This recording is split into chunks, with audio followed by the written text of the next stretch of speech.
방금도 말씀드렸습니다마는 제가 이 사진을 찍습니다. 어느 날 요세미티에 가서 아침 일찍이 새벽에 나갔는데 나무를 한 그루 보았습니다.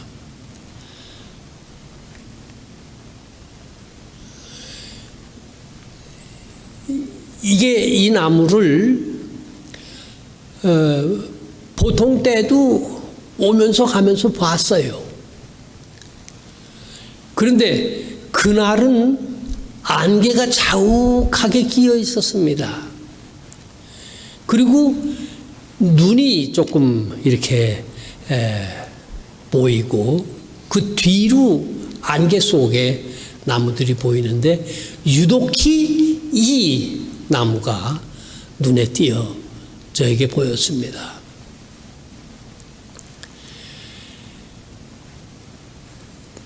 조금 아까도 말씀드렸습니다마는 제 페이스북을 보는 그 1900명 가량 되는 사람들 중에서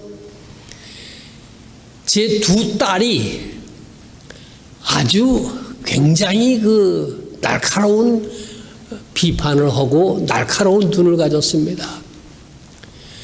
제 둘째 딸이 이 그림을 보고 아빠, 이 나무가 굉장히 슬프게 보이네요. 그러더라고요. 그게 바로 제가 느꼈던 느낌이 바로 그것이었습니다. 이 나무가 굉장히 오래된 나무인 것 같습니다. 이 나무를 보면서 저 자신을 생각해 보게 되었습니다. 그러니까 나무와 나를 연관을 시켜서 보았는데 그 연관되어지는 그 점이 슬픔이라고 하는 것이었습니다. 이 나무를 자세히 보면은 안개가 자욱한 가운데 서 있는데 약간 등이 휘어진 것부터 시작해서 저하고 비슷해요. 슬픈 존재인 겁니다. 오늘 우리가 성경을 읽고 말씀드리려고 하는 것이 슬픔의 신비입니다. 애통하는 자, 복이 있나니 저희가 위로를 받을 것이라고 말씀하셨습니다. 슬픔이 우리 인간사에 있습니다. 그것과 나를 연관시켜 가지고서 생각을 해 보도록 말씀하신 것이 예수님의 말씀입니다. 어느 날은 그 물가에 나갔는데 새 한 마리가 저렇게 홀로 있는 거예요. 저 새는 다른 새들과 달리 몰려다니지를 않습니다. 그리고 가끔 보면은 저게 혼자 있는 거예요. 고독한 모습인 것입니다. 저 새를 보면서 나 자신을 또 생각해 봅니다. 나 자신도 인간이라고 하는 것은 결국은 고독한 존재이거든요. 그리고 무엇보다도 우리의 삶이라고 하는 것은 이 세상의 모든 존재하는 것들은 떨어집니다. 지난 주간에는 이런 낙엽을 보았습니다. 이 미국에 있는 산의 나무들은 색깔이 우리나라의 설악산이나 지리산이나 이런 데 있는 나무보다 색깔이 단조롭습니다. 주로 노란색이 많이 있어요. 한국의 단풍은 가지각색 빨갛고 파랗고 노랗고 뭐 가지각색이 있는데 이 미국의 산은 크긴 하고 엄청나게 크긴 하지만은 단조롭습니다.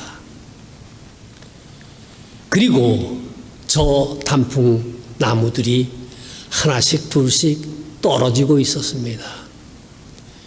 아마 다음 주간에 저기를 가게 되면은 더 많은 나뭇잎들이 떨어져 있을 겁니다. 이번 주 초에 비가 오기 때문에 더 많은 나뭇잎들이 떨어져 있을 거로 생각이 됩니다.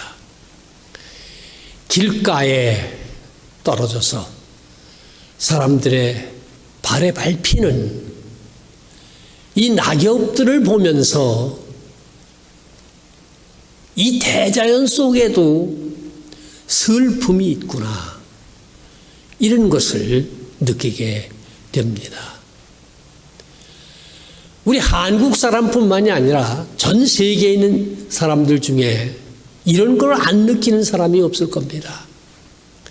제가 아주 사랑하고 존경하는 시인 가운데 독일의 라이너 마리아 릴케라고 하는 사람이 있습니다. 이 사람의 그 시가 여러 가지 그 위대한 시들이 많이 있지만은 이 사람은 실존주의 시인입니다. 가을이라고 하는 시가 있습니다. 가을, 잎이 진다.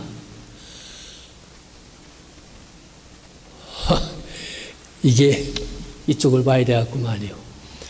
멀리 선 듯 잎이 진다. 하늘의 먼 정원이 시들어가듯 거부하는 몸짓으로 잎이 진다. 그리고 깊은 밤중에 무거운 지구가 고독에 잠긴다. 다른 모든 별들에서 벗어나 우리들 모두가 떨어진다. 이 손이 떨어진다. 보라, 다른 것들을 모두가 떨어진다. 그러나 그 어느 한 분이 있어 이들의 낙하를 한없이 너그러이 그의 양손에다 받아들인다. 이 라이너 마리아 릴케의 시입니다. 세상에 살아있는 모든 것들은 떨어집니다. 낙엽이 떨어지는데 거부하는 몸짓으로, 안 떨어지려고 그러는 그런 몸짓으로, 그러나 낙엽은 떨어지고 있는 겁니다. 깊은 밤중에 무거운 지구가 고독에 잠깁니다. 인간들이 많이 있고 뭐 떠들고 뭐 요란하고 이런 것 같지만은 알고 보면 모든 인간, 모든 살아있는 것들은 고독한 것입니다. 이 모든 떨어지는 것들, 이것을 받아주는 너그러운 손이 있습니다. 그분이 하나님의 손입니다. 이 릴케가 여기다가 하나님이라고 하는 단어를 쓰지는 않았어요. 그러나 어느 한 분이 있어 이들의 낙하를 한없이 너그러운 손으로 그 양손에 받아 주신다. 이렇게 시를 썼어요. 아주 유명한, 아주 참 의미 깊은 그런 시입니다. 우리가 살고 있는 이 세상 속에 살아있는 모든 것들은 떨어집니다. 개인적으로 모든 인간들은 죽음을 잉태한 슬픈 존재들입니다. 같은 라이너 마리아 릴케가 어린 아이가 탄생하는 모습을 보고서 이렇게 말했습니다. 보라, 또 하나의 죽음이 태어났다. 인간이라고 하는 것은 나이가 들었거나 어린 아기이거나 모두 다 죽음을 잉태한 슬픈 존재들입니다. 우리 모두 다 슬픈 존재들입니다. 너나 할 것 없이 나는 슬픈 존재가 아니라고 우겨도 그도 슬픈 존재인 것입니다. 개인적으로도 그러하고 사회적으로도 그러합니다. 우리가 살고 있는 이 사회 구조, 이게 슬픈 구조들입니다. 공산 독재주의에 거기에 한계가 있고 슬픔이 있습니다. 자유민주주의의 한계와 슬픔이 있습니다. 사회적으로 우리는 슬픈 사회 제도와 조직 속에 살아가고 있습니다. 공산 독재주의에서는 한 사람 독재자가 많은 젊은이들을 군대에 보내 남의 나라를 침공해가지고 거기서 수많은 젊은이들이 죽게 하는 그런 체제를 가지고 있어요. 이 슬픔입니다. 자유민주주의라고 하는 것도 그러합니다. 아까 우리 그 석집사님께서 기도에도 그런 언급이 있었습니다마는 그 젊은이들이 좁은 골목 안에 거기에 들어가서 참사를 당해서 죽었습니다. 지금 이걸 가지고서 온 나라가 들끓고 있습니다. 만약에 경찰이나 정부의 어떤 관리들이 이 젊은이들에게 그런 모임이나 그런 집회를 하지 못하도록 했었으면은 그들이 또 반항했을 겁니다. 헌법에 자유와 집회의 자유가 있는데 왜 우리를 막느냐? 고 했을 겁니다. 자유민주주의라고 하는 것은 총을 개인적으로 자유스럽게 소지할 수가 있습니다. 총을 쏴가지고 많은 선량한 사람들이 목숨을 잃은 후에 그것을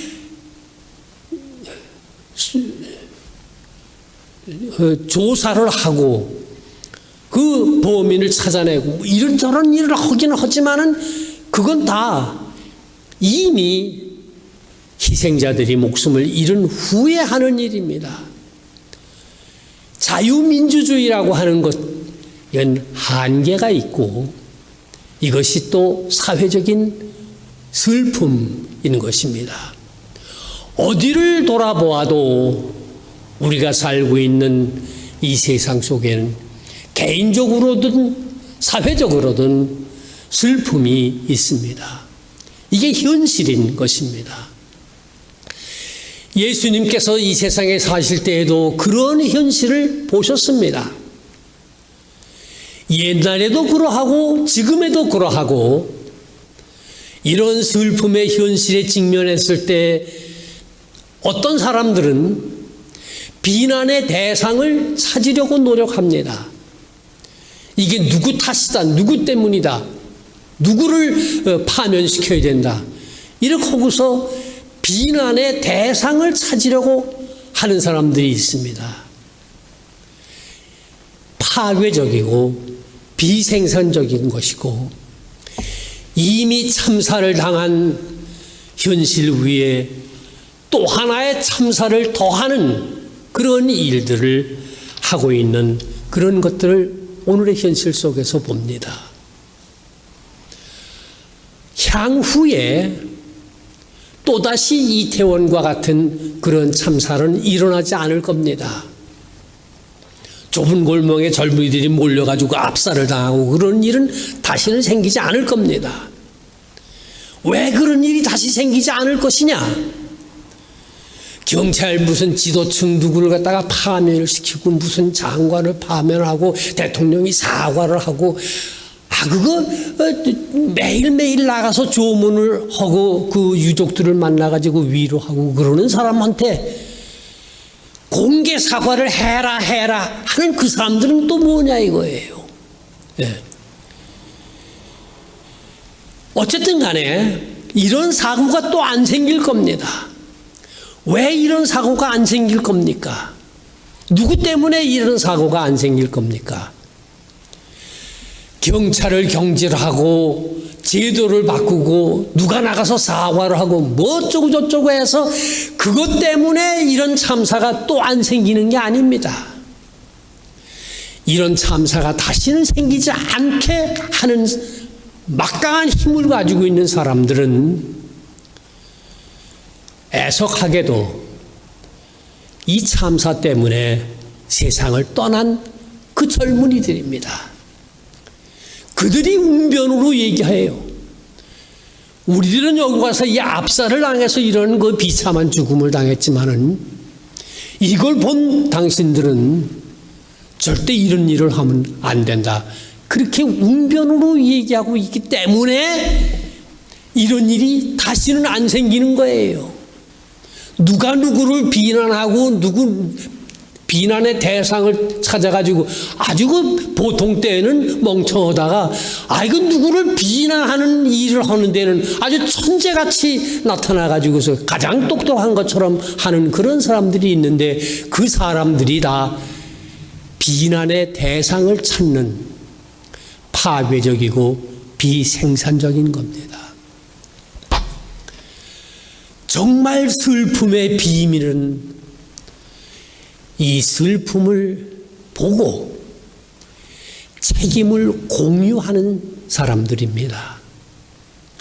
예수께서 십자가에 못 박혀 돌아가실 때에 자기를 십자가에 못 박고 자기를 조롱하는 그 사람들을 위해서 그들을 측은히 여기시고 그들을 불쌍히 여기시고 비록 자기를 비난하고 자기를 십자가에 못 박는 그 사람들이지만은 그 사람들을 측은히 여기시고 그들의 인생에 인간이 가진 그들의 슬픔에 우리 예수님께서는 동참하셨고 그리고 십자가에 죽으시고 그리고 그가 부활하심으로 말미암아 인간이 슬픔의 현실 속에 살고 있지만은 이러한 슬픔 속에서 그 슬픔이 가지고 있는 비밀스러운 축복을 찾도록 길을 열어주신 것이 예수님이셨습니다. 슬픔을 당했을 때에 지혜로운 사람들은 그 슬픔을 공유하고 함께 나누고 그리고 측은히 여기고 서로 이해하고 서로 사랑하는 예수님께서 보여주신 그 모범을 실천하는 그런 사람들에게는 슬픔조차도 축복이 되어질 수가 있는 것입니다. 그래서 예수님께서는 애통하는 자는 복이 있나니 저희가 위로를 받을 것이미요 라고 하셨던 것입니다. 이유를 설명할 수 있건 없건 우리가 살고 있는 이 세상 속에 살아있는 모든 존재들은 슬픔을 잉태한 존재들입니다. 이 슬픔 자체 안에는 이미 지혜와 축복이 있습니다. 이 슬픔을 넘어가는 것이 지혜로운 것이요. 예수께서 그것을 우리에게 가르쳐 주셨습니다. 슬픔을 넘어가기 위해서 애통하는 자들은 복이 있나니 저희가 위로를 받을 것임이라고 말씀하셨습니다. 저는 위에서 기도합니다. 우리나라와 또 우리가 현재 살고 있는 이 미국 사회 정말 해결하기 정말 어려운 그런 상황 속에 있습니다. 어저께 우리 식사를 하면서 우리 석 변호사님이 그 얘기를 많이 했어요. 예. 그냥 총기, 이 미국에서는 이게 제일 그 무서운 그런 그 일이거든요. 그런데 이거를 어떻게 할 방법이 뚜렷한 게 없어요. 참으로 안타까운 그런 현실 속에 살고 있는데, 이게 다 우리 그리스도인들이 이런 슬픔을 공유하고 서로 이해하고 측은히 여기고 사랑으로 감싸고 서로 돕는 이런 모범을 우리 그리스도인들이 보여야 하는 것입니다. 인생의 슬픔의 현장을 살아가고 있는 성도 여러분, 예수 그리스도를 본받아 슬픔 안에 신비로운 축복이 있음을 발견하고 그 축복을 받아 누리는 모든 성도들이 되시기를 주의 이름으로 축원합니다. 아멘. 기도하십시다.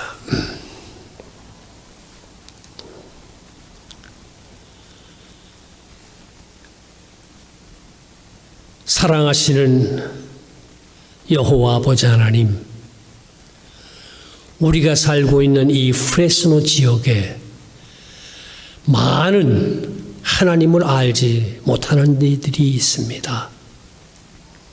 예수 그리스도의 복음을 받지 못한 이들이 있습니다. 많은 사람들이 이유를 알 수 없는 난동과 폭거 속에서 숨지고 어려움을 겪고 괴로움을 당하는 그런 현실 속에 우리가 삽니다. 주여 비옵고나옵나니 이 지역에 있는 모든 그리스도인들이 예수님의 진리를 다시 한번 기억하게 하여 주시옵시고, 우리가 나서 예수 그리스도의 가르침과 그가 우리에게 보여주신 모범을 보여서 우리 자신의 슬픔을 넘어가고 우리가 살고 있는 이 사회의 슬픔을 함께 넘어갈 수 있는 지혜를 우리 모두에게 허락해 주시옵소서. 살아계신 예수님의 이름으로 간구하옵나이다. 아멘.